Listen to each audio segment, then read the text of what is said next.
আসসালামু আলাইকুম বন্ধুরা। রৌদ্র উজ্জ্বল দিনে একটি গাছের সাথে পরিচয় করিয়ে দিচ্ছি। এই গাছটির নাম হচ্ছে আসাম লতা, জার্মানি লতা। এছাড়া অনেকগুলো নাম আছে, আমি পরে ডেসক্রিপশানে সেটা দেওয়ার চেষ্টা করব।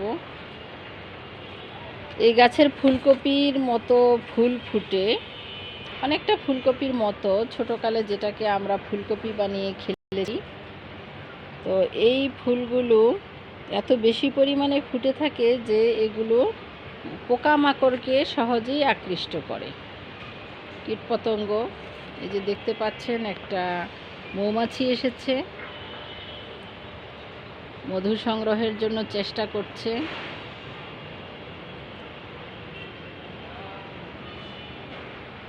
পিঁপড়া, জুম করে দেখাচ্ছি, মাছিও এসেছে।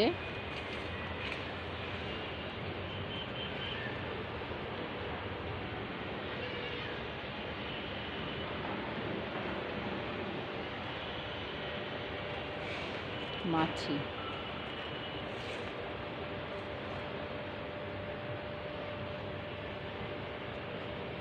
মশা, মাছি, পোকা, কীটপতঙ্গ সবই আছে। পাখিরাও ভোরে এসে থাকে। এখন দুপুর হয়ে গিয়েছে।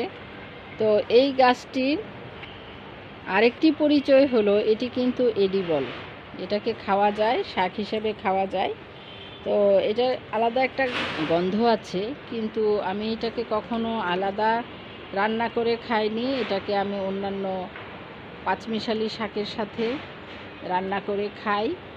তো এই গাছটি যে খাওয়া যায়, এই পাতাটা দেখেন, এটা বড় পাতা।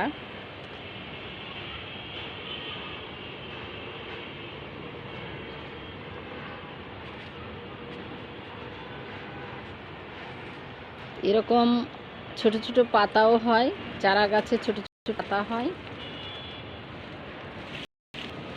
অন্য অন্য গাছ বেয়ে উঠে থাকে।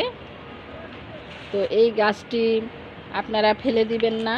ছাদ বাগানে হলে বা বাগানে বা রাস্তার ধারে আশেপাশে দেখতে পেলে এটাকে জঙ্গল মনে করে, আগাছা মনে করে কেটে ফেলে দিবেন না। দূরে চাকরি করি, তাই জার্নি করে যাই, তখন দেখি যে গ্রামাঞ্চলে রাস্তার পাশে এগুলো অযত্নে অবহেলায় হয়ে থাকে। এটার অনেক গুণ আছে, সেটা আমি পরে বর্ণনায় দেওয়ার চেষ্টা করব ইনশাআল্লাহ। তো এই গাছটি আপনারা শাক, এর পাতা শাক হিসেবে খেতে পারেন। এর বীজ থেকে চারা হতে দেখেছি, এবং যেখানে সেখানে বীজ থেকে চারা হয়ে থাকে ছাদ বাগানে আপনারা এই গাছটিকে রাখবেন, এবং এই গাছটির যে উপকারী গুণাবলী আছে সেটাকে স্মরণ করে এটাকে খেতে পারেন। প্রচুর আয়রন, ভিটামিন সি, খনিজ উপাদান আছে। এটাকে আপনারা রেখে দিবেন এবং খাবেন। আজ এ পর্যন্তই। আল্লাহ হাফেজ।